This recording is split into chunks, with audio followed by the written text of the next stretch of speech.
एक भारत है 80 करोड़ लोगों को फ्री में राशन दे रहा है, और दूसरी तरफ पाकिस्तान है 23 करोड़ की कुल आबादी, वह भी भूख से मर रही है। जैसे कि आपने अपकमिंग में देखा कि योगी आदित्यनाथ ने एक दफ़ा फिर से पाकिस्तान के इकोनॉमिकल क्राइसिस को भारत के अंदर डिस्कस किया है। पाकिस्तान की टोटल पॉपुलेशन 25 करोड़ है, लेकिन ये मुल्क जो है IMF के लोन के ऊपर ही चल रहा है। इतना बड़ा जो वाजिया फ़र्क उन्होंने अपनी जनता के सामने रखा, और आज हम पाकिस्तान की आवाम के सामने ये सवाल रखेंगे और देखेंगे क्या इंडिया ने जो क्रिटिसिज्म पाकिस्तान पे की है, क्या आवाम उससे एग्री करती है या डिसएग्री करती है। देखें, उसने जो स्टेटमेंट दिया इसमें कोई कह सकते हैं कि शक को शुबा नहीं है, क्योंकि एक हकीकत को तस्लीम करना पड़ता है, चाहे वो कोई भी दे रहा हो, चाहे आपका मुखालिफ हो, चाहे आपका दोस्त हो। जब स्टेटमेंट दुरुस्त होती है उसको मानना पड़ता है। नो डाउट उसकी स्टेटमेंट जो है वो कह सकते हैं सच वाली साइड पे। दूसरी बात उसने जो की है पाकिस्तान की, कह सकते हैं कि 25 करोड़ आवाम जो है वो भूख में नाच रही है, इसमें तो कोई शक नहीं। हम पाकिस्तान में खड़े हैं, हमसे बेहतर कौन जान सकता है। वो जो कह रहे हैं वो इसमें कोई शक तो है नहीं। पाकिस्तानी दिन ब दिन नीचे जा रहा है। अगर इंडिया की मैं बात करूँ, आप 2010 का इंडिया देख रहे हो, 2024 का देख रहे हैं, ज़मीन आसमान का फ़र्क है, बहुत बड़ा फ़र्क है। आपको हज़ारों इख्तलाफात इंडिया से हो सकते हैं, लेकिन आप हकीकत को डिनाई नहीं कर सकते, क्योंकि दुनिया मान रही है कि इंडिया जो है इस वक्त बहुत आगे जा रहा है। आप GDP में देख लें, आप इंडिया की IT में प्रोग्रेस देख लें, आप इंडिया की ऑटो इंडस्ट्री में प्रोग्रेस देख लें, इंडिया की आप स्पेस में प्रोग्रेस देख लें। इंडिया हमसे बहुत आगे निकल चुका है। आप 1947 में दोनों मुल्क आज़ाद होते हैं, अब इंडिया आसमान पर पहुँच चुका है, पाकिस्तान ज़मीन पर पड़ा हुआ है। कि अपने आप को इंडिया से नहीं कंपेयर किया करें। वो एक तहज़ीब याफ्ता डॉक्यूमेंटेड मुल्क है, और आप एक ट्राइबल सोसाइटी, अनडॉक्यूमेंटेड इकनॉमी है। आपका उन दोनों का कोई मुकाबला नहीं है। वो आपके पहुंच से बहुत बाहर हैं। तो इंडिया तो अब आपके साथ नहीं है। आप अपना मुकाबला आप अफ़गानिस्तान से कर लें, सोमालिया से कर लें, बोट्सवाना से कर लें, ये हो सकता है। इंडिया के साथ तो अब आपका कोई मुकाबला नहीं है। ठीक है कि इंडिया से हमारा कोई मुकाबला नहीं है, लेकिन कम से कम हम सिस्टम तो एक दूसरे से कंपेयर कर सकते हैं कि वो जहां 47 में दोनों आज़ाद हुए, आज वो कहां खड़े हैं। देखिए, आपने फिर मैं दोबारा बात करता हूँ, आप इस मुल्क में जब इंडिया के बारे में बात करते हैं या इंडिया की कोई डिस्कस करते हैं, तो फिर शाम को आपको ये खौफ होता है कि पता नहीं मेरे साथ अगली सुबह क्या होगा, और फिर अजीब अजीब तरह के टीवी पे प्रोग्राम देखते हैं कि जी ये साहब तो इंडिया के बारे में बात कर रहे हैं। तो आदिल साहब, आप इस चीज़ को रियलाइज़ करें कि आपकी बात नहीं कर रहा मैं, हमारे डबल स्टैंडर्ड हैं। हम उनके बराबर तो बनना चाहते हैं, मगर जो अच्छाइयाँ उन्होंने की है वो हम देखना नहीं, समझना नहीं चाहते। तो ये तो बड़ी ज़ाती वाली बात है ना, कि आपके बराबर में एक मुल्क है। अच्छा, मैं ये बात आपको बता दूँ कि 1990 तक इंडिया और पाकिस्तान की माशी हालात में बहुत ज़्यादा फ़र्क नहीं था। ये जो आपकी तबाही फिरी है वो 1990 से लेकर 2024 तक की है, जो कि बाय एंड लार्ज बहुत डेमोक्रेटिक टाइप गवर्नमेंट्स थी और चीज़ें वहाँ चलती रही हैं। बात फिर दोबारा आपको कहने की कोशिश कर रहा हूँ, पाकिस्तान दुनिया के गरीब तरीन मुल्कों में चला जाने वाला है। पॉवर्टी लेवल को देखें, एजुकेशन लेवल को देखें, पासपोर्ट आपका 3rd लोएस्ट पासपोर्ट बन गया है। मैं मायूसी की बात नहीं कर रहा, मैं ये कहने की कोशिश कर रहा हूँ कि जब तक आप अपने फेलियर को एक्सेप्ट नहीं करेंगे, आप सक्सेस की तरफ बढ़ नहीं सकते।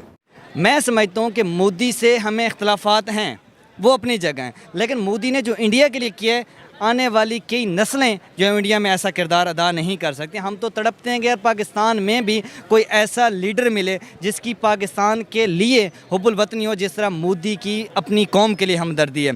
इसमें कोई शक नहीं है कि मोदी ने बहुत बड़ा करैक्टर अदा किया, और सबसे बड़ा जो मैं कहता हूँ कि मोदी को मैं अप्रिशिएट करना चाहूँगा कि उसने जिस तरह कश्मीर के मामले में कोई दोहराया नहीं रखा कि यार हमारी कंट्रोवर्सी चल रही है, ये जो स्टेट है इसमें इसको ऐसे रहने दो क्योंकि ये पाकिस्तान में भी जा सकते हो, कंट्रोवर्शियल है। लेकिन उसने ये इस चीज़ पे बिल्कुल नहीं किया। उसने जो है वो उसको प्रॉपर हकूक़ दिए, और रिसेंटली उन्होंने कई विजिट भी किए, इंडिया में बड़े बड़े प्रोजेक्ट लॉन्च किए। मैं समझता हूँ कि मोदी वो कश्मीर को $14.5 बिलियन का बजट दिया। वही तो कह रहा हूँ, ऐसा बड़ा बजट हम तो सोच भी नहीं सकते, ठीक है। और नो डाउट हकीकत, मैं वही कह रहा हूँ कि मैं हकीकत बात कर रहा हूँ। मुझे कोई इंडिया से इख्तलाफात अपनी जगह पे हैं, लेकिन हकीकत को हम डिनाई नहीं कर सकते। दूसरे पे अब ये तो लेट्स सी कि मोदी की दोबारा हुकूमत आती है नहीं आती, लेकिन मैं यहाँ पाकिस्तान की ज़मीन से खड़ा होकर कहता हूँ कि इंडिया के लिए बेहतर जो लीडर है वो मोदी है। کیونکہ ہم تو آپ کے دشمن ہی ہیں.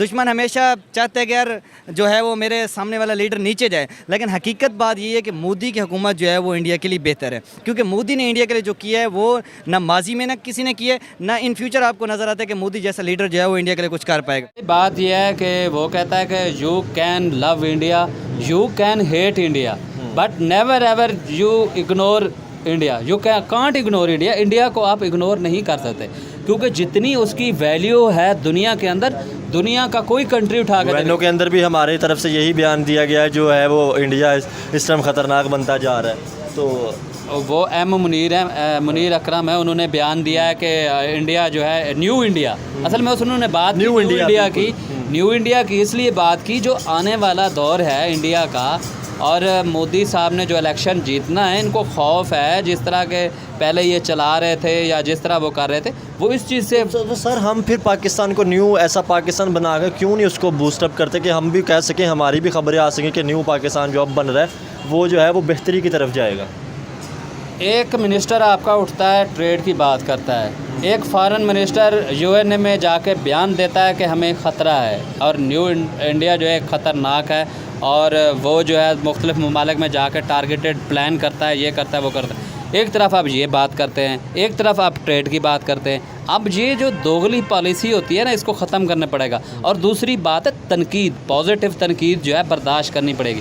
جب تک آپ اپنے اندر اپنی غلطیوں کو نہیں تسلیم کریں گے, آپ کبھی دیکھیں جب بھی ہم ویڈیو کرتے تو ہمارے کامنٹس کے نیچے آ رہا ہوتا ہے کہ ہم ٹریڈ بھی نہیں چاہتے, ہم ریلیشن بھی نہیں چاہتے, ٹھیک ہے نا.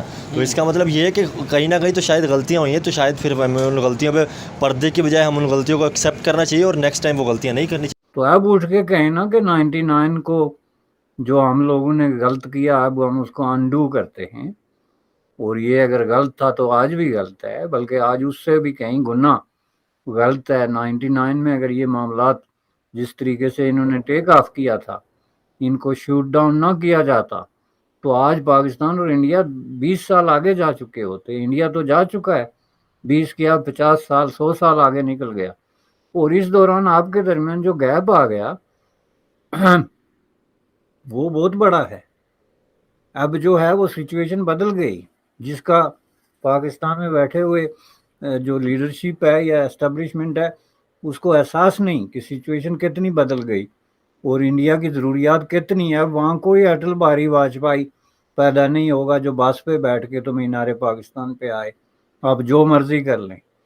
اب ایسا نہیں ہوگا. اب بسوں پہ اور چھکڑوں پہ آپ کو بیٹھنا پڑے گا, بلکہ پیدل چلنا پڑے گا اگر آپ نے کچھ کرنا ہے انڈیا کے ساتھ تعلقات کو جو ہے وہ ریسٹارٹ کرنے کے لیے, چونکہ یہ پرابلم آپ لوگوں کا بن رہا ہے, لائبلٹی آپ لوگوں کی بن رہی ہے. رہا سوال درمیان میں یہ کہنا کہ جی یہ انسٹیٹیوشنل میموری ہے ہماری انڈیا کے ساتھ ریلیشن شپ میں فوج کی, تو یہ بات بالکل صحیح ہے. اس لیے انہوں نے پہلے دن سے کلیئر کیا ہوا ہے کہ جناب یہ انڈیا پاکستان ریلیشن شپ میں کسی دوسرے کا کوئی عمل دخل نہیں ہے, یہ ہماری ڈومین ہے, آپ اس میں مداخلت نہ کریں.